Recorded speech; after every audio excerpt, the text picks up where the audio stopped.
சங்கீதம் 103. தாவீதின் சங்கீதம். என் ஆத்துமாவே கர்த்தரை ஸ்தோத்திரி, என் முழு உள்ளமே அவருடைய பரிசுத்த நாமத்தை ஸ்தோத்திரி. என் ஆத்துமாவே கர்த்தரை ஸ்தோத்திரி, அவர் செய்த சகல உபகாரங்களையும் மறவாதே. அவர் உன் அக்கிரமங்களையெல்லாம் மன்னித்து உன் நோய்களையெல்லாம் குணமாக்கி உன் பிராணனை அழிவுக்கு விலக்கி மீட்டு உன்னை கிருபையினாலும் இரக்கங்களினாலும் முடிசூட்டி நன்மையினால் உன் வாயை திருப்தியாக்குகிறார். கழுகுக்கு சமானமாய் உன் வயது திரும்ப வால வயது போலாகிறது. ஒடுக்கப்படுகிற யாவருக்கும் கர்த்தர் நீதியையும் நியாயத்தையும் செய்கிறார். அவர் தமது வழிகளை மோசேக்கும் தமது கிரியைகளை இஸ்ரவேல் புத்திரருக்கும் தெரிய பண்ணினார். கர்த்தர் உருக்கமும் இரக்கமும் நீடிய சாந்தமும் மிகுந்த கிருபையும் உள்ளவர். அவர் எப்பொழுதும் கடிந்து கொள்ளார், என்றைக்கும் கோபம் கொண்டிரார். அவர் நம்முடைய பாவங்களுக்கு தக்கதாக நமக்கு செய்யாமலும் நம்முடைய அக்கிரமங்களுக்கு தக்கதாக நமக்கு சரி கட்டாமலும் இருக்கிறார். பூமிக்கு வானம் எவ்வளவு உயரமாயிருக்கிறதோ அவருக்கு பயப்படுகிறவர்கள் மேல் அவருடைய கிருபையும் அவ்வளவு பெரிதாயிருக்கிறது. மேற்குக்கும் கிழக்குக்கும் எவ்வளவு தூரமோ அவ்வளவு தூரமாய் அவர் நம்முடைய பாவங்களை நம்மை விட்டு விலக்கினார். தகப்பன் தன் பிள்ளைகளுக்கு இறங்குகிறது போல கர்த்தர் தமக்கு பயந்தவர்களுக்கு இறங்குகிறார். நம்முடைய உருவம் இன்னதென்று அவர் அறிவார், நாம் மண்ணென்று நினைவு கூறுகிறார்.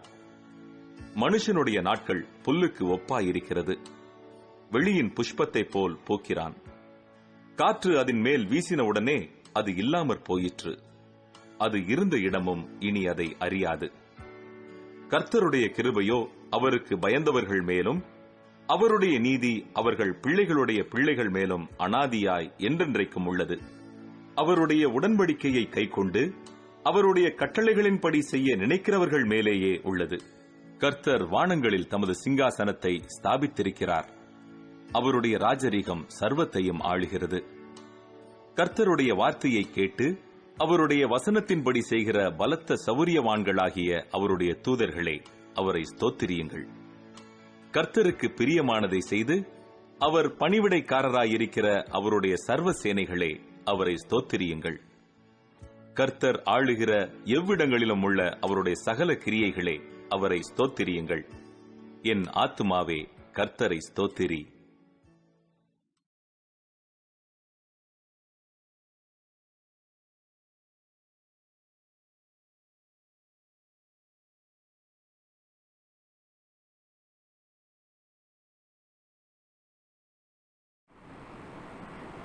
ஆண்டவராக இயேசு கிறிஸ்துவின் பரிசுத்த நாமத்துக்கு ஸ்தோத்திரம் உண்டாவதாக. இந்த காலை ஆராதனையில் வந்திருக்கிற பிள்ளைகள் யாவரையும் கர்த்தர் ஆசீர்வதிப்பாராக. இந்த நாளிலே நாம் எல்லாரும் தேவனை ஆராதித்தோம், துதித்துக் கொண்டிருக்கிறோம். தேவனுடைய ஆசீர்வாதம் மேல் வந்து இறங்கும்படியாய் நாம் ஜெபம் பண்ண போகிறோம். எல்லாரும் ஒருமனமாக நாம் இந்த காலவேளை ஒருமனமாக கூடி கண்ணில் மூடி நாம் தேவனுக்கு பார்ப்போமாக. நல்ல ஆண்டவரே, இந்த அருமையான இந்த கால வேலைக்கு நன்றியோடு ஸ்தோத்திரிக்கிறோம் அப்பா. ஆண்டவரே, இந்த ஆராதனை கலந்திருக்கிற ஒவ்வொரு பிள்ளைகளும் ஆசீர்வதிக்க வேண்டும் என்று ஜெபிக்கிறோம் அப்பா. ஆண்டவரே, கர்த்தருடைய வார்த்தை கேட்கும்படி ஆயத்தமாய் வந்திருக்கிற ஒவ்வொரு பிள்ளைகளையும் ஆசீர்வதிக்க வேண்டும் என்று ஜெபிக்கிறோம் ஆண்டவரே. மெய்யாகவே தேவனுடைய கரத்தில் ஒப்பு கொடுக்கிறோம் ஆண்டவரே.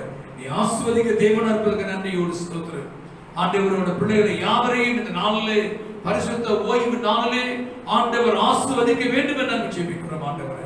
மெய்யாகவே தேவ கரம் அந்த பிள்ளையோடு இருக்கட்டும், ஆசீர்வதிக்கட்டும், நாம உயர்த்தப்படட்டும் ஆண்டவரே. நீ ஒருவரே சுவாமி, ஆசீர்வதிக்கிற தேவனாய் இருப்பதற்காக நன்றி செலுத்துகிறோம், நாமத்தை உயர்த்துகிறோம். நீர் ஒருவரே கர்த்தாவே ஆசீர்வதிக்கப்பட வேண்டும் என்று ஆண்டவராக இயேசு கிறிஸ்துவின் நாமத்தினாலே ஜெபிக்கிறோம் நல்ல பிதாவே. ஆமென், ஆமென், ஆமென். இன்னைக்கு நாம் கால தியானத்துக்காக செய்திக்காக சங்கீதம் 68ஆம் சங்கீதம் வசனம் 5 6 வசனத்தை எடுத்துக்கொள்வோமாக. சங்கீதம் 68 5 வாக்கியம் 6 வாக்கியத்தை வாசிக்க கேட்போம். நம்முடைய பரிசுத்த வாசஸ்தலத்தில் இருக்கிற தேவன் திக்கற்ற பிள்ளைகளுக்கு தகப்பனும் விதவைகளுக்கு நியாய விசாரிக்கிறமாய் இருக்கிறார். தேவன் தனிமையானவர்களுக்கு வீடு வாசல் ஏற்படுத்தி கட்டுண்டவர்களை விடுதியாக்குகிறார். துரோகிகளோ வறண்ட பூமியிலே தங்குவார்கள் சொல்லப்பட்டிருக்கிறது. இந்த வசனத்திலே எழுதப்பட்ட காரியம் எல்லாமே தகப்பனை குறித்து எழுதப்பட்டிருக்கிறது. தாப்பன் தன் பிள்ளைகளுக்கு எப்படி இருப்பாரு, எப்படி நடத்துவார். பழைய ஏற்பாடுல அப்பா ஏ பி என்ற வார்த்தை எழுதப்பட்டிருக்கு. அப்பா என்ற வார்த்தை அரண்மைக்கு வார்த்தை இல்லை, அப்பா என்ற வார்த்தை புதிய ஏற்பாடுல அப்பா பிதாவிற்கு எழுதப்பட்டிருக்கிறது. பழைய ஏற்பாடுல அப்பா என்று சொல்லப்பட்டிருக்கிறது, புதிய ஏற்பாடுல அப்பா பிதா என்று சொல்லப்படுகிறது. அந்த வார்த்தை அர்த்தம் என்றால் father, forth father, producer, creator, builder என்ற அர்த்தம் பேருக்கு. அப்பா இந்த அப்பா என்ற வார்த்தைக்கு இவ்வளவு அர்த்தங்கள் இருக்கிறது. அவர் தகப்பனா இருக்கிறாரு, அவர் முற்பிதாவா இருக்கிறாரு, அவர் உருவாக்குற தேவனா இருக்கிறாரு, அவர் கிரியேட்டர் சிருஷ்டிப்பின் தேவனா இருக்கிறாரு. அது மட்டும் இல்ல, அவர் எல்லா காரியத்தையும் கட்டி எடுக்கிற தேவன் இருக்காரு சொல்றாரு. இந்த குடும்பத்தோடு சேர்ந்து இந்த வார்த்தை எடுக்கப்படுகிறது.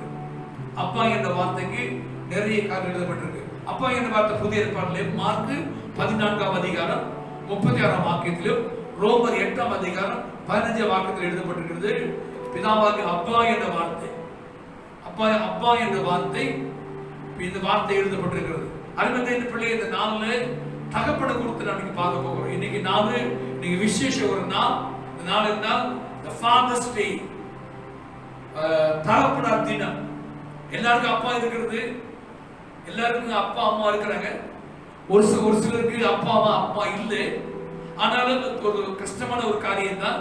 ஒருவேளை அப்பா அம்மா இழந்தவர்கள் அல்லது அப்பாவை நம்மளை விட்டு கடந்து போன பிறகு நாம் இன்னைக்கு அதை குறித்து நாம மறுபடியும் ரீதிங்கிங், அதை ரீமைண்ட், அல்லது நம்ம மறுபடியும் யோசிக்க வேண்டிய, சிந்திக்க வேண்டிய வார்த்தை கேட்க வேண்டிய ஒரு சூழ்நிலை வந்திருக்கோம். அருமையான தேவ பிள்ளைகளே, இன்னைக்கு அப்பாவை குறித்து நம்ம சில காரியத்தை அடிப்போம். அப்பாவுடைய தலைப்பு இன்னைக்கு பேசப்படுற தலைப்பு fatherhood responsibility. அப்பா என்பவர் எல்லா காரியத்திலும் பொறுப்புள்ளவராக இருக்க வேண்டும் என்று வேதம் சொல்லுகிறது. The fatherhood more responsibility. எல்லா காரியத்தையும் கவனித்து அது பொறுமையாக அந்த காரியத்தை சந்திக்கிற தகப்பன். எவ்வளவு சூழ்நிலை, எவ்வளவு கஷ்டம் வந்தாலும் சரி, எவ்வளவு கஷ்டம் வந்தாலும் சரி, எவ்வளவு போராட்டம் வந்தாலும் சரி, ஆனா தகப்பன் தன்னுடைய சூழ்நிலைகளை, பிள்ளைகளை, தன் மனைவி, குடும்பத்தை ஆசீர்வதிக்க பார்க்கிறோம். அதனால நீ சொல்லுகிறது father is a more responsibility in the family. அப்பா என்பவர் குடும்பத்துக்கு மிக முக்கியமானவர், தகுதியானவர், எல்லா பொறுப்புக்கு அவரே ஒப்பு கொடுக்கப்பட்டவனாக இருக்கிறபடினாலே அப்பா குறித்து மிகவும் மேன்மையா எண்ணப்பட வேண்டிய நிறைய காரியங்கள் எழுதப்பட்டிருக்கிறது. ஆனா தகப்பனோட மனைவி, பிறகு பிள்ளைகள், அவங்க சேர்ந்து ஒன்றாக இணைக்கப்பட்டதான் அதுக்கு பேர் குடும்பம் என்று சொல்லுவார்கள். நல்ல ஒரு குடும்பம் ஒரு பல்கலைக்கழகம் என்று சொல்லுவார்கள். தாயை சிறந்த ஒரு கோவிலும் இல்லை, தந்தை சொல்மிக்க ஒரு மந்திரம் இல்லை. தகப்பன் மிக முக்கியமானவர். அவர் முதியோர் போன குடும்பத்துக்கு ஒரு முக்கியமான ஒரு நபர் இருக்கிறார். அப்ப தகப்பன் நாம் எவ்வளவு தகப்பனை கனப்படுத்த வேண்டும் என்று வாசிக்கிறோம். சரி, இந்த குடும்பத்தில் முக்கியமான அப்பா அம்மா என்று எப்படி தகுதி எப்படி வருகிறது என்று பார்ப்போம். ஒரு மனைவி கல்யாணம் பண்ணி பிள்ளை இல்லாவிட்டால் அவர் மனைவியினதை கொள்ள முடியும். அந்த தகுதி அவளுக்கு இருக்கிறது. ஒரு மனைவி கல்யாணம் செய்த பின்பு அவளோட குழந்தை இல்லாவிட்டால் அவள் அம்மா என்று அழைக்க முடியாது. அவள் மனைவி அல்லது மனைவி அல்லது வைஃப் என்று அழைக்க முடியும். ஆனால் அவள் பிள்ளை பெற்ற பிறகுதான் அவளை அம்மா என்று அழைக்கப்படுகிறது. அதே போல தகப்பன் ஒரு கல்யாணமாகி மனைவி குழந்தை இல்லாமல் இருக்குமானால் அவன் அப்பா என்று அழைக்க முடியாது, அவர் கணவர் என்று அழைக்க முடியும். மனைவி பிள்ளையை பெற்ற பிறகு பிறந்த பிறகுதான் கணவன் அப்பா மாறுகிறார். அங்குதான் என்ன வருகிறது என்றால் அப்பா என்ற ஸ்தானத்துக்கு அவர் தகுதியாக வராது. குழந்தை பெற்றெடுத்த ஒரு அம்மாவுக்கு தான் அம்மா என்ற தகுதி வருகிறது. அப்பா தன் மனைவி குழந்தை பெற்றெடுத்த பிறகு அவர் அப்பா என்ற தகுதி வருகிறது. அந்த பிள்ளைகள் வந்த பிறகுதான் குடும்பம் என்று உருவாகுது. பிள்ளைகள் வந்த பிறகு குடும்பம் என்று உருவாகுது. அந்த குடும்பத்திலே அன்பு, ஐக்கியம், பாசம், பரிவு எல்லாம் சேர்ந்து வருகிறது. அது தேவனுக்கு உண்டாக்குற குடும்பம்.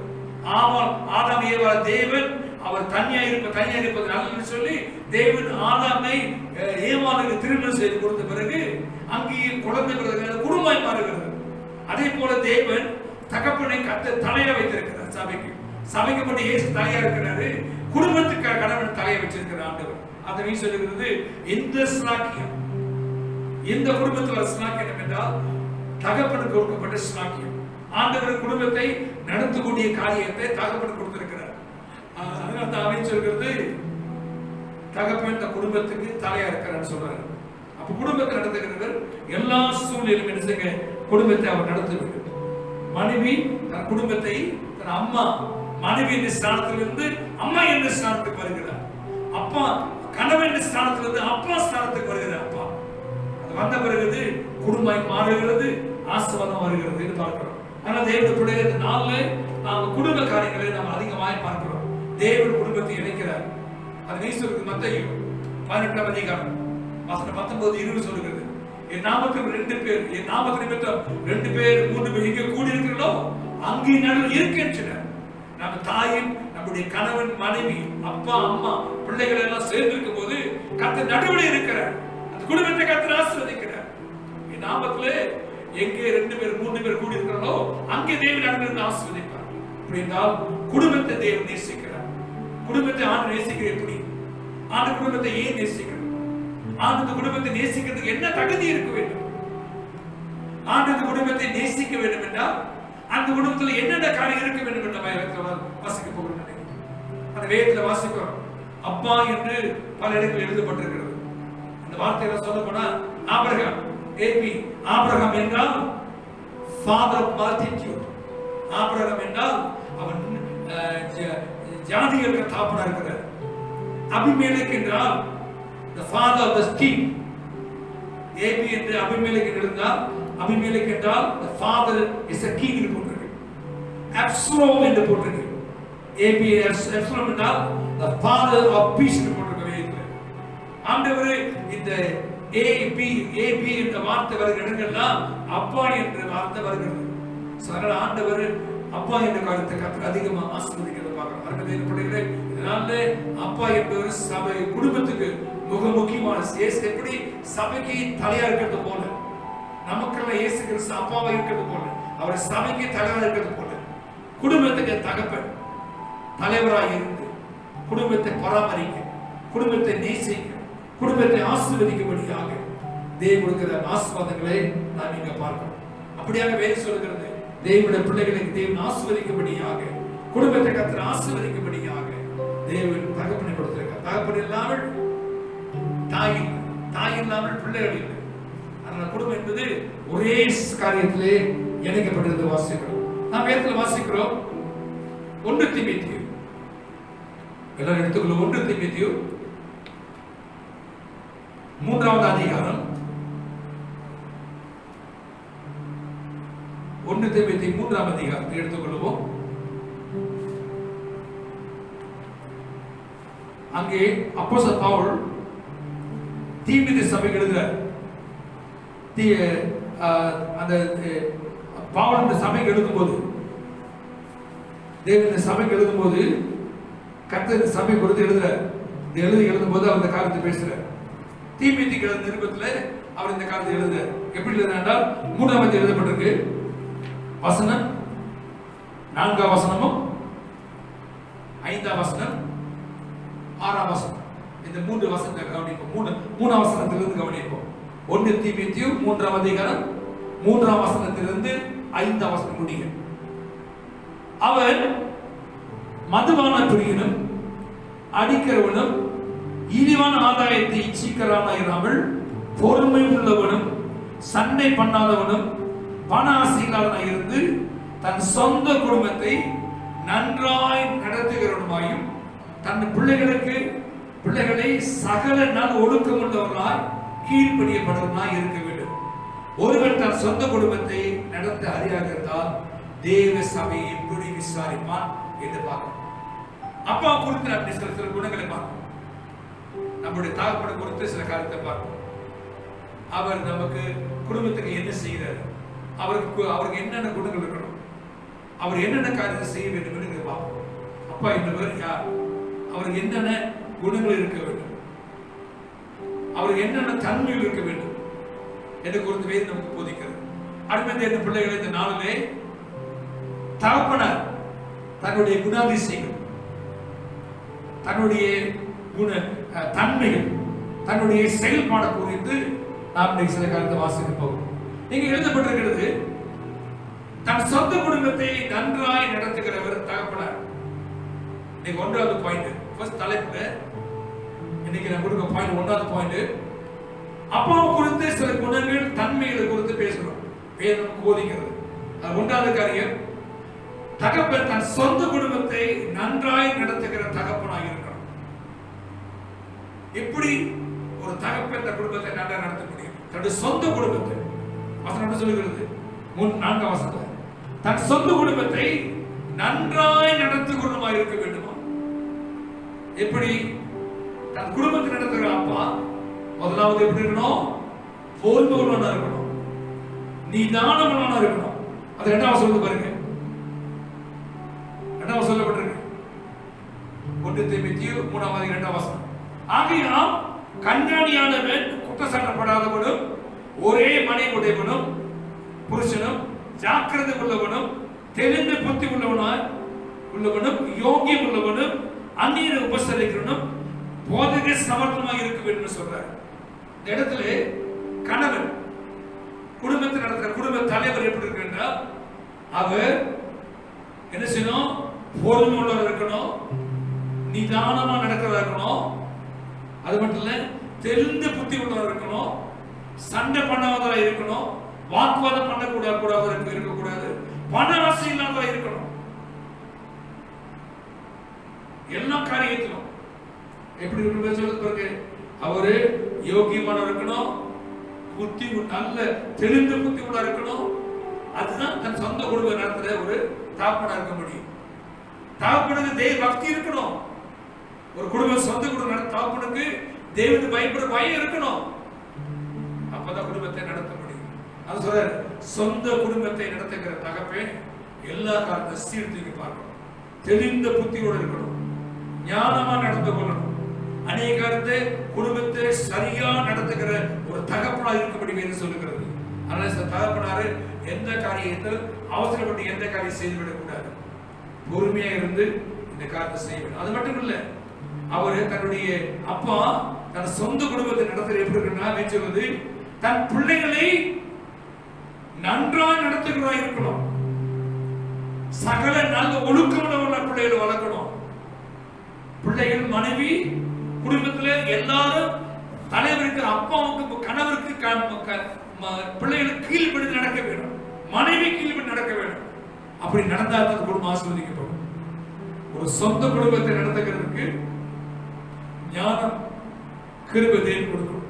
அது தீமோத்தேயு எழுதுறாரு, சொந்த குடும்பத்தை நன்றாய் நடத்துகிறவனும் தன் பிள்ளைகளுக்கு நல்ல ஒழுக்கம் உள்ளவர்களாய் கீழ்ப்படியப்படுவனாய் இருக்க வேண்டும் என்று சொல்றார். பாருங்க எவ்வளவு அழகா சொல்ற வாசகம். தகப்பன் தன் பிள்ளைகளுக்கு, தன் குடும்பத்தை, மனைவி எல்லா சூழ்நிலையும் என்ன செய்வான்? நடத்த வேண்டும் சொல்றார். அப்படியே கடைசி இந்த ஒரு காரியத்தை கவனத்தை வைத்துக் கொண்டு போயிடும். பண ஆசை இருக்க கூடாது. ஒரு குடும்ப தலைவருக்கு 1 தீமோத்தேயு போட்டிருக்கு, 1 தீமோத்தேயு எழுதாரு, 1 தீமோத்தேயு 6ஆம் அதிகாரம் வசனம் 9-10 எழுதாரு. 1 தீமோத்தேயு 6ஆம் அதிகாரம் 9-10. ஐஸ்வர்யவான்களாக விரும்புகிறவர்கள் சோதனையிலும் கண்ணிலும் மனுஷக்கேட்டிலும் அழிவிலும் அமிழ்ந்து மதிகேடும் தேசமான சேதமான பலவித இச்சைகளில் விடுகிறார்கள். பண ஆசை எல்லா தீமைக்கு எதிராக இருக்கிறது. அதை சிலர் இச்சித்து விசுவாசம் விட்டு வடிவி அநேக வேதையினாலே தங்களை உருவே குத்தி கொண்டிருக்கிறார்கள் சொல்றார். அது சொல்றது வசனம் 14, நீயோ தேவனுடைய மனுஷனே, இவர்களை விட்டு ஓடி நீதியும் தேவபக்தி விசுவாச அன்பையும் பொறுமையும் சாந்த குணத்தையும் அடையும்படி நாடு என்று சொல்லி பவுல் எழுதியதை வாசிக்கிறோம். அருமை தேவ பிள்ளைகளே, பண ஆசை எல்லா தீமைக்கு வேற இருக்கிறது. ஒரு குடும்பத்தில் நடந்த தலைவர் பாவ இச்சைக்கு போயிடக்கூடாது, பாவ இச்சையில் விழுந்துடக்கூடாது, பாவ செய்யறோம் இருக்கக்கூடாது, கோபத்தில் இருக்கக்கூடாது. குடும்ப தலைவர் எல்லா சூழ்நிலை பொறுமையை காக்க வேண்டும் இருக்கணும், எந்த காலத்தை நிதானிக்க வேண்டியதா இருக்கணும். குடும்பத்தை நன்றாக நடத்துகிற கணவர் தன் பிள்ளைகளின் நல்ல ஒழுக்கமுள்ள நடக்கணும், தன் மனைவி பிள்ளைகளை கர்த்தருக்குள் கீழ்ப்படி வைக்கிறதா இருக்க வேண்டும். அப்படி இருந்தால் தான் குடும்பம் ஆசீர்வதிக்கப்படும். தேவன் இந்த குடும்பத்தை ஆசீர்வதிக்க விரும்புகிறார். ஆண்டவர் குடும்பத்தை அதிகமா நேசிக்கிறார். ஆண்டவர் தேவன் பிள்ளைகள், நீங்கள் நானும் குடும்பத்திலே, நம்முடைய விசேஷமா குடும்பத்திலே தலைவர் மத்தியில் இருக்க வேண்டிய குணங்கள் இருக்கணும், நல்ல செயல்பாடு இருக்கணும், நல்ல தன்மைகள் இருக்கணும், நல்ல விதமான நல்ல விசேஷ குணங்கள் இருக்கணும். அப்படி இருந்தா குடும்பத்துல எந்த பிரச்சனை வராது, எந்த சச்சரவு வராது, எந்த பிரச்சனை ஏற்படுறதுக்கு வழியே கிடையாது. என் ஆண்டு சொல்றாரு, குடும்பத்திலே தேவன் இணைந்து மனுஷன் பிரிக்காத சொல்றாரு. குடும்பத்துல கர்த்தர் தான் குடும்ப தலைவர் இருக்கிறார். குடும்பத்துக்கு, என்னுடைய குடும்பத்துக்கு, உங்க குடும்பத்துக்கு அவர் தான் தலைவர். சபைக்கு அவர் தான் தலைவர். அவர் தான் சகல விதத்தில் நம்ம ஆசீர்வதிப்பார். நம்ம பிள்ளைகளை ஞானத்துல, பிள்ளைகளை படிப்புல, நம்முடைய வேலையில, நம்ம செய்கிற வேலையில ஞானத்துல, நம்ம செய்கிற குடும்ப காரியத்துல தேவன் ஆசீர்வதிப்பார். காரணம், தேவன் சொந்த குடும்பத்தை நன்றாய் நடத்துகிற அப்பா அம்மா, குடும்ப தலைவர் தன்னை பிள்ளைகள் நல்ல ஒழுக்கத்துல வளர்க்கணும். கர்த்தருக்கு பயப்பட்ட பிள்ளைகளை வளர்க்கணும். அது மட்டும் இல்ல, குடும்பத்தின் மனைவி பிள்ளைகளை கர்த்தருக்கு கீழ்ப்படுத்த நடக்க வைக்கணும். அப்படி வைக்கும் தான் கர்த்தர் குடும்பத்தை ஆசீர்வதிக்கிறார். 2 வருஷம் ஆசீர்வாதம். சோ பிள்ளைகள் நினைச்சங்க, நான் ரொம்ப கவனமா பார்க்கணும். அதை சொல்றாரு நீதிமொழிகள் எழுதப்பட்டிருக்கு. நீதிமொழிகள் 22ஆம் அதிகாரம் 6ஆம் வாக்கியம் சொல்லுகிறது, நீ பிள்ளைகள் நடத்த வேண்டிய பாதையிலே நடத்தின ஒளியே உங்க பிள்ளைகள் ஆசீர்வாதம் இருக்க முடியாது. நீதிமொழிகள் 22ஆம் அதிகாரம்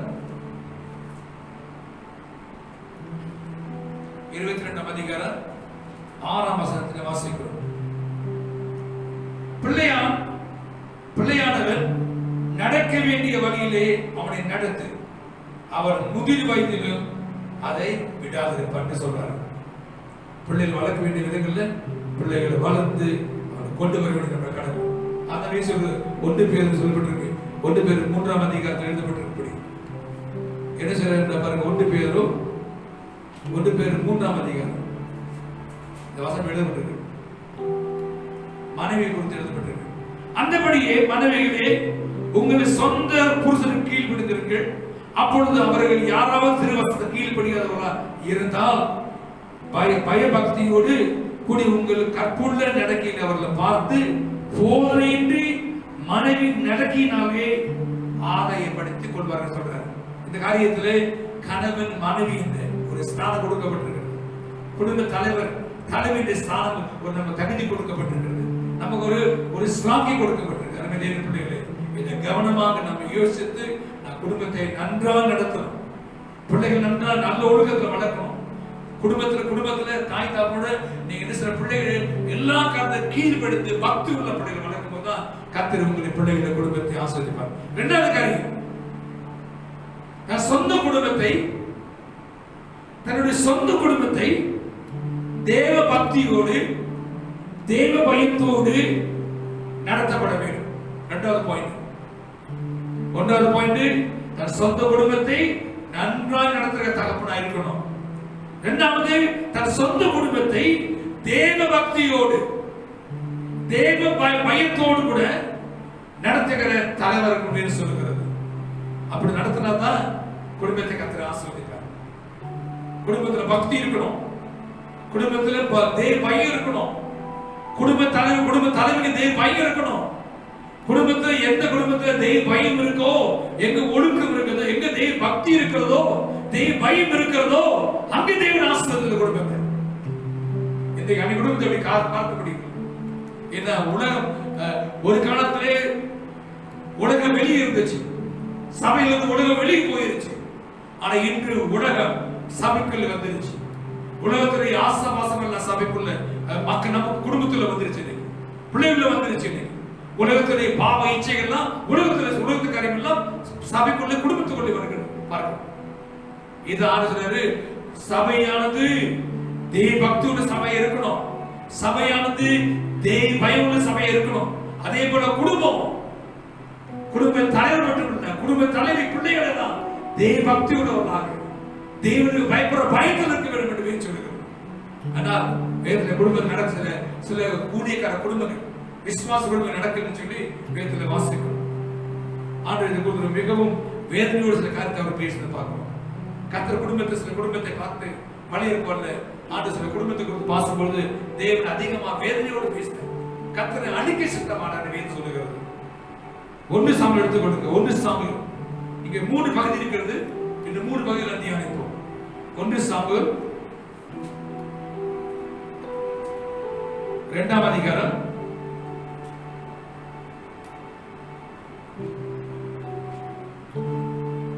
1 சாமுவேல் 2ஆம் அதிகாரம் வசனம் 22 இருந்து 25 முடிய வாசிக்க கேட்போம். இதை நீங்க பார்க்கணும். ஏன் இந்த குடும்பத்தில் பக்தி நம்ம இருந்துச்சு? ஊழியர் குடும்பம், ஒரு தேவனுடைய குடும்பத்தில், தேவனுடைய ஊழியத்தில், தேவனுடைய சபையில் மட்டுமல்ல, தேவனுடைய ஊழியத்தில், ஊழியக்கார குடும்பத்தில், விசுவாச குடும்பத்தில் நடக்கிற காரியம். தேவ பக்தி இல்லாத போனதுனால, ஒழுக்கம் இல்லாதனால, தேவ பயம் இல்லாதனால தேவன் அழிக்க சித்தமான வேதம் எழுதப்பட்டிருக்கு. 1 சாமுவேல் 2ஆம் அதிகாரம் வசனம் 22 இருந்து நீங்க வாசிப்பீங்க. 22 இருந்து 25 முடிய நீங்க வாசிக்கிறது பாருங்க. 2ஆம் அதிகாரம் 12 வாசிக்க பாருங்க. 1 சாமுவேல் 2:12 ஏலி குமாரர் பேலியானி மக்களாய் இருந்தார்கள், அவர்கள் கர்த்தரை அறியவில்லை. இந்த முதல்ல இந்த பிள்ளைகள் ஏலி ஒரு தேவ ஆசாரியர், பிரதான ஆசாரியர், அவனுக்கு பிறந்த பிள்ளைகள். அவங்க பேர் என்ன போட்டிருக்குங்க? அவங்க பேர் இங்க போட்டிருக்கு, ஓப்னி அண்ட் பினெகாஸ். 2 பிள்ளைகள். இந்த பிள்ளைகளே அவங்க அப்பா ஆசாரனா இருந்து, தேவ ஊழியக்காரனா இருந்து, அந்த பிள்ளைகளை ஆசார ஊழியத்துக்கு கொண்டு வந்த பொழுது அவர் கர்த்தரை அறியவில்லை. எத்தனை குடும்பத்தில் நிலைமை இது? இதே குடும்பத்தில் நிறைய குடும்பத்தை பார்க்கிறோம். அநேகர் கர்த்தரை அறியாத குடும்பத்தில் எத்தனை குடும்பத்தை பார்க்கிறோம். சபைக்கு வராங்க, தேவனை ஆராதிக்கிறாங்க, தேவனை துதிக்கிறாங்க. கிறிஸ்தவ குடும்பங்கள், கிறிஸ்தவ பிள்ளைகள், கிறிஸ்தவ சகோதரிமார்கள் அநேகர் கர்த்தரை அறியாமல் இருக்கிறனால தான் உலகத்திலே பாதிக்கப்பட்டிருக்கிறார்கள். தேவ பயம் இல்லாமல் இருக்கிறார்கள், தேவ பக்தி இல்லாமல் இருக்கிறார்கள், ஒடுக்கம் இல்லாமல் இருக்கிறார்கள். ஆனா வேதி சொல்லுகிறது வசனம் 12 2:12 ஏலி குமாரர் பேலியானி மக்களாக இருந்தார்கள், அவர்கள் கர்த்தரை அறியவில்லை என்று சொல்லப்படுகிறது. ஆண்டவர் ஏன் பிள்ளையிலிருந்து அழிக்க தேவன் சித்தம் கொண்டார்? ஏன் தேவன் பினியும் பினகாசன் தேவனை அழைத்தார்? ஏன் அழிக்க தேவன் அவர் சித்தம் கொண்டார்? அவங்க தேவனுடைய பிள்ளைகள் தான், கர்த்தருக்கு ஊழியம் செய்கிறவங்க தான், கிறிஸ்தவ பிள்ளைகள் தான், தேவனுடைய பிள்ளைகள் தான். ஆனா தேவன் ஏன் அவர்களோட கோபம் இருக்கிறார்? என்ன காரணம்? கர்த்தரை அறியாத பிள்ளைகள், தேவனை அறியாதவர்கள். சபைக்கு போய் என்ன பிரயோஜனங்க? தேவனை அறியாமல் இருக்கிறாங்களே, வார்த்தை புரிஞ்சு கொள்ளலையே, தேவன் நியாயத்தை புரிஞ்சு கொள்ளாத பிள்ளைகள் நிறைய பேர் சபையில் இருக்கிறாங்க. நிறைய குடும்பங்கள் இருக்கிற சபையில் இருக்கிறது. என்ன சபை பண்ண சொல்லல, நிறைய சபையில் இருக்கிறது உலகத்தில். ஏச மக்களை கர்த்தர் ஆசீர்வதிப்பார்கள். எல்லா சபைகளிலும் காணப்படுற இந்த குறையை கர்த்தர் மாற்றுவார்கள். சபைகளிலே பக்தி இருக்கணும், சபைகளில் பிள்ளைகள் ஒழுக்கம் இருக்கணும், தெய்வ பயம் இருக்கும் என்று சொல்லுகிறோம். வசனம் வாசிக்க 2ஆம் அதிகாரம் வசனம் 22 இருந்து 23 முடிய. ஏலி மிகுந்த கிழவனாக இருந்தான். அவன் தன் குமாரர் இஸ்ரவேலுக்கு எல்லாரும் செய்கிற எல்லாவற்றையும் அவர்கள் ஆசீர்வாத இடத்திலே வாசலிலே கூட்டம் கூடுகிற இஸ்ரவேலோடு சயனித்து கேள்விப்பட்டார். முதலாவது தேவன் ஆலயத்தை பரிசுத்தப்படுத்தினாங்க. தேவனுடைய ஆலயத்தை பரிசுத்தமா இல்லாதபடிக்கு தேவ குறைத்து பண்ணாங்க, விபச்சாரம் செய்தாங்க. சபைக்கு ஒரு பெண்கள் மேல வந்து அவங்க என்ன செய்தாங்கன்னா, அவங்க என்ன செய்ய தீட்டுப்படுத்தினார்கள். தேவனுடைய பிள்ளைகள் தீட்டுப்படுத்தின வேதத்தில் வாசிக்கிறோம். ஆசிரியர் கூட இடத்துல வசனம் போட்டிருக்கிறது, அவர் கூட்டம் கொடுக்கிற இஸ்ரவேலோட என்ன செய்யலாம், அவங்க சைனித்தார் நேத்து போட்டிருக்கு 22ஆம் அதிகாரத்தில். ஆனா வசனம் 23 சொல்லுகிறது, அவர்கள் நோக்கி நீங்கள் இப்படிப்பட்ட காரியங்களை செய்கிறது என்ன? இந்த ஜனங்கள் எல்லாரும் உங்களை பொல்லாப்பை நடக்கையில் சொல்ல கேட்டேன் சொன்னான். சொல்ல கேட்டு என் குமாரரே வேண்டாம், நான் கேள்விப்படுகிற இந்த செய்தி நல்லதல்ல. கர்த்தருடைய ஜனங்கள் மீறி நடக்கிறதுக்கு காரணமாக இருக்க வேண்டாம் என்று சொல்றான். அந்த பிள்ளைகளை ஆன சொல்ல வார்த்தை கவனி கடைசி வசனத்தை 25 கவனிங்க. மனுஷனுக்கு விரோதமாய் மனுஷன் பாவம் செய்தால் நியாயாதிபதி அதை தீர்ப்பார்கள். ஒருவன் கர்த்தருக்கு விரோதமாய் பாவம் செய்வானாகில் அவனுக்காக விண்ணப்பம் செய்யத்தக்கவன் யார் என்றார். அவர்களோ தங்கள் தகப்பனார் சொல்ல கேளாமல் போனார்கள். அவர்களை சங்கரிக்க கர்த்தர் சித்தமான வேதத்தில் வாசிக்கிறார். அந்த பிள்ளைகளே பாருங்க, ஆண்டவருடைய பிள்ளைகள் மேல வருகிற நியாயத்திற்கு கர்த்தர் கவனித்து பாருங்க. எந்த குடும்பத்தில் தேவ பக்தி இல்லை, குடும்பத்தை நடத்துற தலைவர் பக்தி இல்லாவிட்டால், குடும்ப தலைவர் மேல தேவ பயம் இல்லாவிட்டால், பிள்ளைகள் நல்ல ஒழுக்கத்தை நடத்தாவிட்டால், குடும்பத்தில் வருகிற சாபத்தை பாருங்க, குடும்பத்தில் வருகிற சூழ்நிலையை பாருங்க. நாம் இதை யோசிக்க வேண்டும். நம்ம சொல்லுகிறது கர்த்தர் அவரை அழிக்கும்படியாக, தேவன் அவர்களை சங்கரிக்கத்தக்கதாக கர்த்தர் சுத்தமான தேவன் நோக்கத்தை வைக்க. சொந்த குடும்பத்தை நடத்துறதுக்கு நமக்கு தேவ பயம் வேணும், நமக்கு தேவ பக்தி இருந்தா நடத்த முடியும். நாம் 2ஆம் அதிகாரத்தை வாசிக்கிறோம். அதே 1 சாமுவேல் 2ஆம் அதிகாரம் வசனம் 27 இருந்து நீங்க 36 படிச்சீங்கன்னா, நான் ஒரு சில மட்டும் வசனம் வாசிக்கிறேன், எல்லாம் வாசிக்க முடியாது, ஒரு சில வசனம் மட்டும் வாசிப்போம். 27 இருந்து,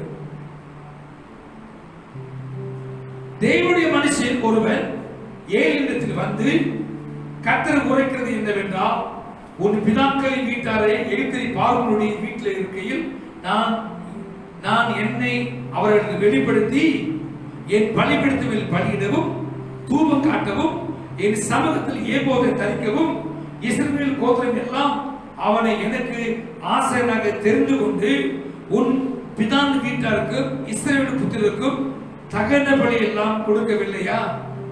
என் வாசலத்தில் செலுத்தப்படும்படி என் கட்டைகளை என் பலிகளை எல்லாம் என் காணிக்கையும் நீங்கள் உதைப்பானேன். என் ஜனமாக இஸ்ரவேலின் காணிக்கை எல்லாம் பிரதானமானவர்களை கொண்டு உங்களை கொடுக்க பண்ணும்படிக்கு நீ என்னை பார்க்கலும் ஒரு குமாரனை மதிப்பானேன்னு சொல்றார். இந்த 2வது பகுதியிலே ஊழியக்காரத்துக்கு ஏழி குடும்பத்தை கண்டிக்கிறத பார்க்கிறோம். நீங்க வசனம் 22ஆம் அதிகாரம் வசனம் 27 இருந்து 32 வாசிக்கிறோம். முதலாவது தேவன் இடைப்பட்டார், கர்த்தர் குடும்பத்தை குறித்து பேச ஆரம்பித்தார், தேவன் எச்சரிக்கை கொடுத்தார்.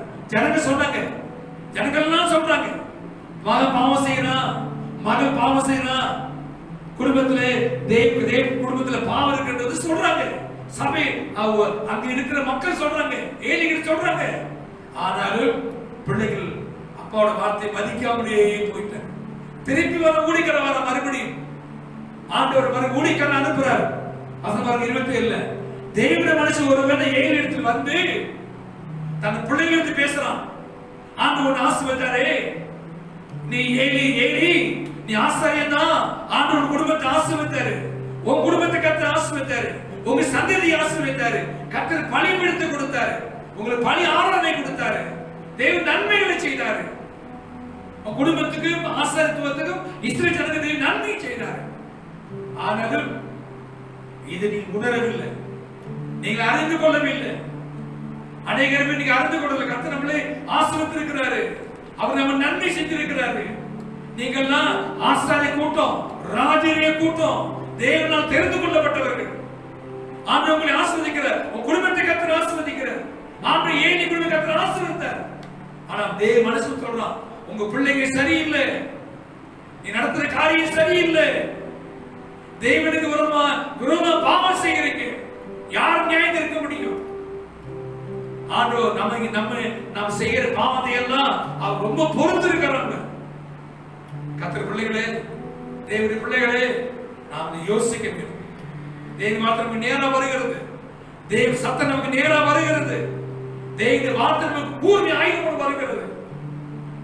நமக்கு தேவ பக்தி வேணும். குடும்பத்தை நடத்துகிற தலைவர், குடும்பத்தை நடத்துகிற தலைவி, பிள்ளைகளுக்கு ஞான அறிவு தேவை, கர்த்தருக்கு பயப்படும் பயம் தேவை இருந்துக்கிறோம். நம்ம எல்லாம் ஆசாரிய குடும்பத்தை சேர்ந்தவர்கள், நம்ம ராஜரிய குடும்பத்தை சேர்ந்தவர்கள், நம்ம தேவனுடைய குடும்பத்தை சேர்ந்தவர்கள்.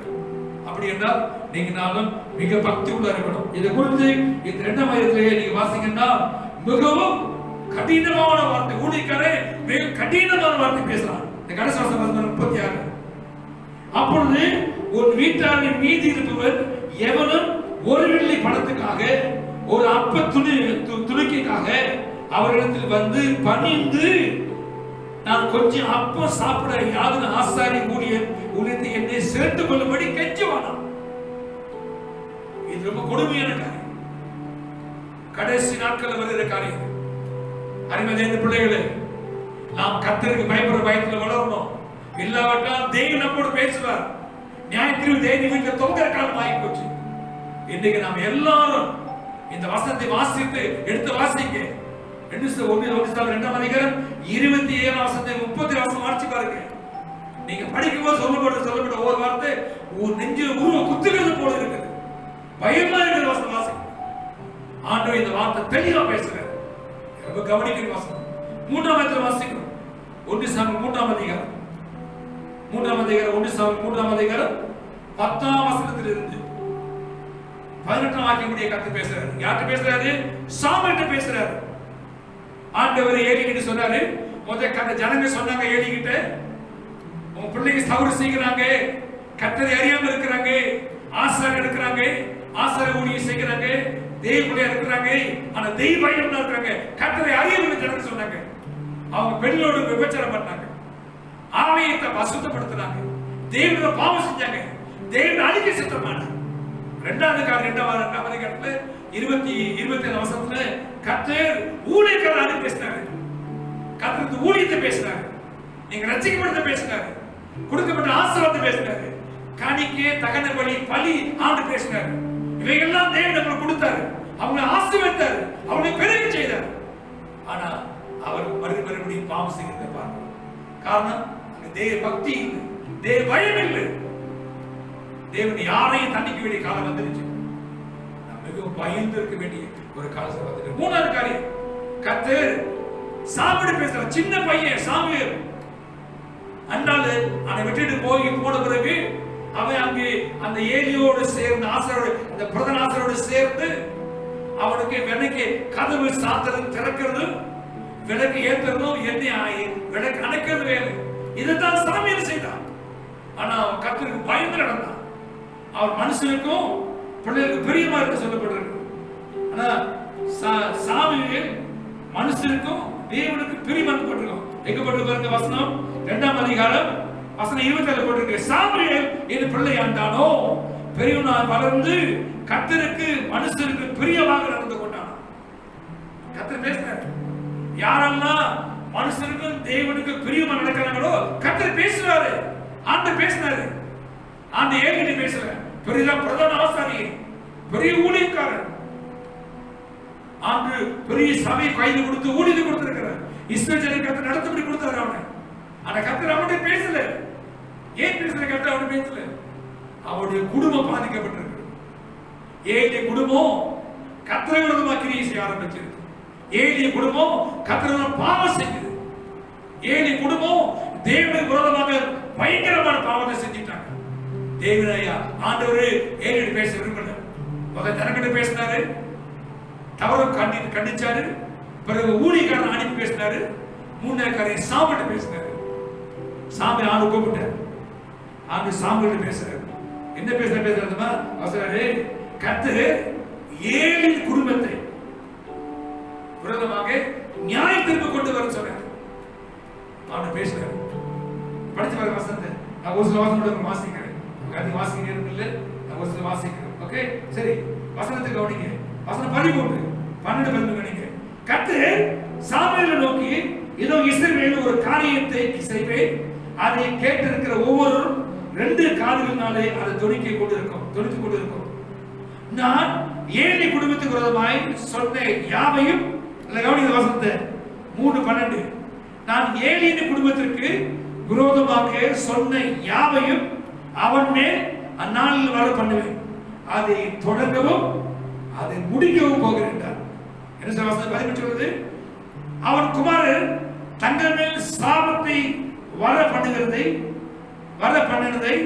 அவன் அறிந்திருந்தும் அவன் அறிந்திருந்தும் அவர்கள் அடக்காம போனது பாவத்தை நிமித்தம் நான் அவன் குடும்பத்துக்கும் என்னும் நீங்காத நியாய தீர்ப்பு செய்வேன் என்று அவனுக்கு அறிவிச்சார். யாருக்கு அறிவிச்சாரு?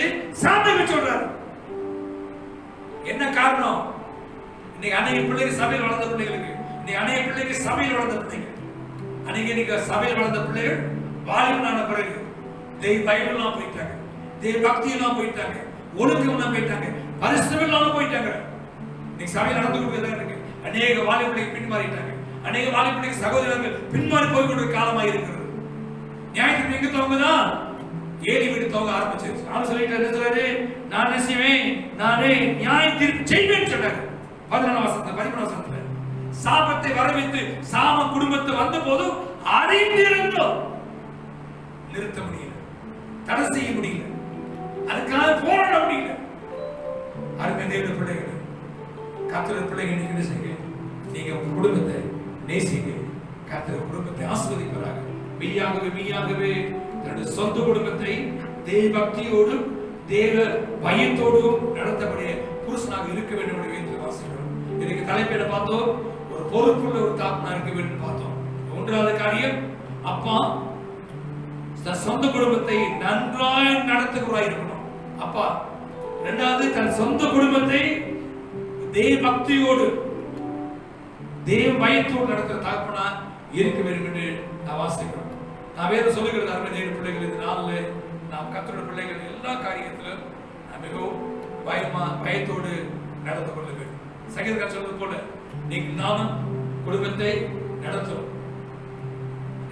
குடும்பத்தை கர்த்தர் ஆசீர்வதிப்பார். நீங்க 2 காரியம் சொல்லி முடிக்கிறது.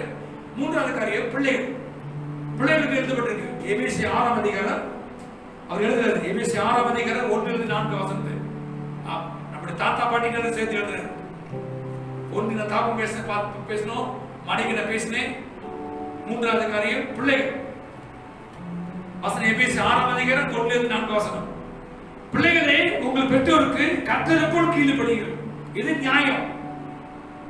உனக்கு நன்மை உண்டாய் இருப்பதற்கும் பூமியில் உன் வாழ்நாள் நீடித்திருப்பதற்கும் ஒரு தகப்பனையும் ஒரு தாயும் கனம் பண்ணுவார்கள் என்பதே வாக்கு தத்தமுள்ள முதலாம் கற்பனை இருக்கிறது. தாத்தா பாட்டி சொல்றாரு, பிதாக்களே, நீங்கள் உங்கள் பிள்ளைகளை கோபப்படுத்தாமல் கத்திரிக்கின்ற சிச்சைகளும் போதனைகளும் அவங்க பழகிறார். உங்க பேர பிள்ளைகள், உங்க மகனை போதிக்கணும். பிள்ளைகள் சொல்றாரு, அப்பா பிள்ளைகள் அப்பா சொல்றாரு, தாத்தா சொல்றாரு, என்ன சொல்றாரு? ஐயா, உங்க பெற்றோருக்கு கீழ்ப்படியணும். எப்படி படிக்கணும்? கர்த்தருக்கு கீழ்ப்படியணுமா? அதான் கர்த்தருக்கு பிரியமான குடும்பம். சொல்றாரு, நீ அப்படி அப்பா அம்மா கீழ்ப்படிந்தால் உனக்கு நன்மை கிடைக்கும். பூமியிலே இருக்க வாழ்நிலை எல்லாம் நீ நீடித்து வாழ்ந்திருப்பாய். ஒரு தாய் தப்பை கனம் பண்ணா கர்த்தர் உன்னை கனம் பண்ணுவார். அதே பிள்ளைகளுக்கு நம்ம ஆசீர்வாதமா இருக்க வேண்டும் கற்றுக்கிறோம். அது மட்டும் இல்லைங்க பிதாக்களே, முதியோரு, தாத்தா பாட்டி, பிள்ளைகளை, பேர பிள்ளைகளை, மகனை சிச்சிங்க, வார்த்தையில் கண்டி அவங்களை போதனை செய்யுங்க. அப்படி செஞ்சீங்கன்னா அவங்க சொல்லுவாங்க, பிள்ளை சொல்லுங்க, எங்க தாத்தா ரொம்ப ஞானம் உள்ளவர், எங்க தாத்தா வேதத்தை படிச்சவர், எங்க தாத்தா எங்க பாட்டி எங்க தாத்தாவும் எங்களுக்கு ரொம்ப ஞானமா சொல்லி கொடுப்பாங்க அப்படின்னு சொல்லுவாங்க. புதிய நம்ம சொல்லுவோம் அப்பா அப்பான்னு. நம்ம எங்க அப்பா ரொம்ப ஞானம் உள்ளவர், எங்க அம்மா ரொம்ப அறிவாளி, எங்க அப்பாவும் அம்மாவும் படிப்புல ஞானத்துல பேச்சு ரொம்ப சிறந்தவர் சொல்லி நம்ம சொல்லுவோம். ஏன்னா அப்பா அம்மா நமக்கு தெரியும், அதை பிள்ளைக்கு சொல்லணும். பிள்ளைக்கு ஆரம்ப நாட்களில பிள்ளைகளுக்கு தெய்வ பயத்தை கற்றுக் கொடுக்கணும். தாத்தா பாட்டி கனப்படுத்த, அப்பா அம்மா கனப்படுத்த, அவங்க கீழ்படிய தாத்தா பாட்டி கீழ்படி நடக்கிறதுக்கு அவர் கற்றுக் கொடுக்கணும், அவங்க சொல்லிக் கொடுக்கணும். பிள்ளைகளை ஆஸ்வதிக்கணும். அதனால பிள்ளைகளே, இந்த நாளிலே நாம் குடும்பங்களை ஆஸ்வதிக்கப்பட வேண்டும் என்று சொல்லுகிறது. கர்த்தர் அப்பா என்று சொல்ற வார்த்தைகள்லாம் நீங்கள் புதிய ஏற்பாட்டிலே அப்பா பிதா என்று சொல்ற வார்த்தை வருகிறது. அதுபடி நாள நீங்க தலைப்பு என்னவென்றால், அப்பா அம்மாருக்கு குடும்பத்திலே அதிகமான பொறுப்பு, ரெஸ்பான்சிபிலிட்டியா நடந்து கொள்ள வேண்டும். குடும்பத்தை நடத்தணும், பிள்ளைகள் நடத்தணும், பிள்ளைகள் எதிர்காலத்தை பத்தி யோசிக்கணும். இதெல்லாம் அப்பாவுடைய கரங்களில், அம்மாவோட கையில் இருக்கிறது. 1வது பாயிண்ட்ல, அப்பா சொந்த குடும்பத்தை நன்றாய் நடத்தணும்.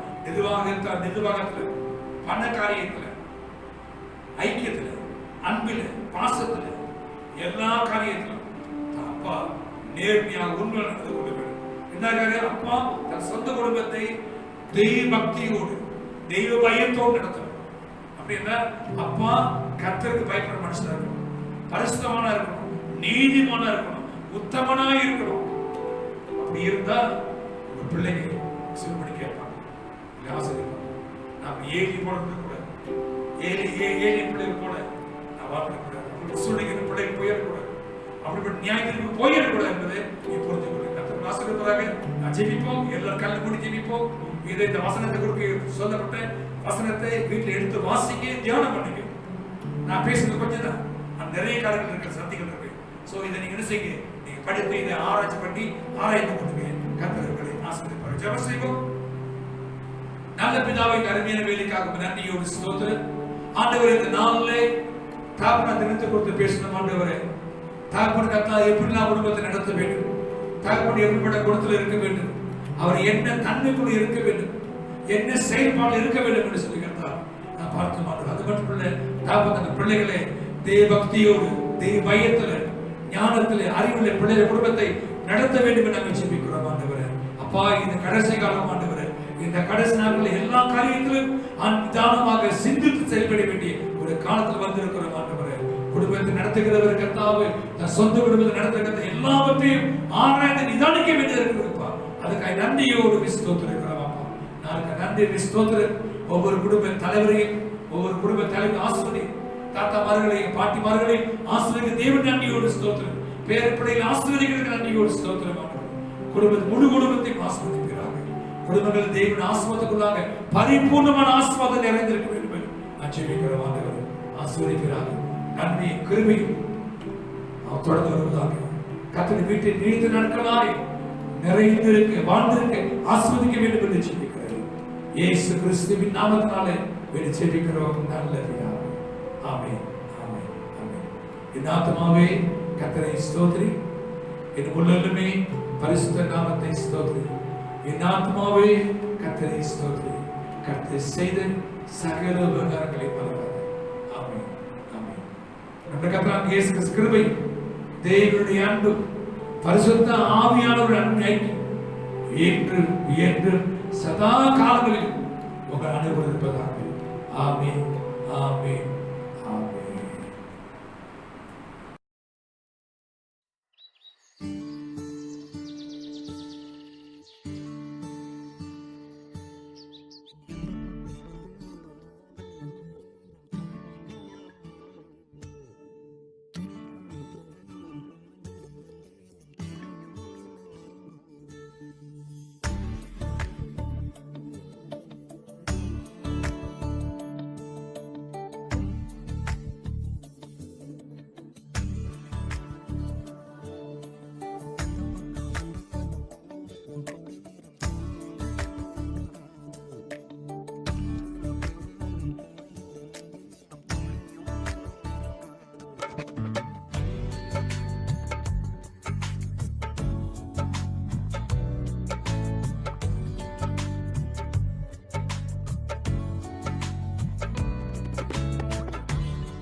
Puchung members, happy Father's Day. God bless you all. எங்கள் அப்பா பற்றி சொல்லணுன்னா, என்ன 22 வயசில் இருக்கும்போனா அப்பா இறந்துட்டார். பட் அவரோட ஸ்வீட் மெமரிஸ், அவரோட நல்லதெல்லாம் அவர் எனக்கு என்னென்ன காரியம் செஞ்சார், அதெல்லாம் நான் இன்னும் ஞாபகத்தில் இருக்குது.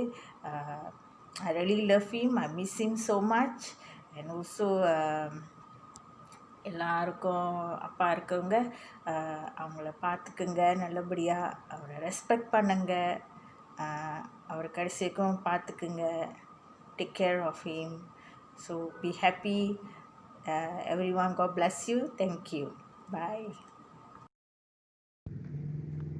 என் தந்தையை பற்றி. பெயர் மாரிமுத்து. அப்பா, நீங்கள் மிகவும் நல்லவர். 11 குழந்தைகளுக்கு தந்தை.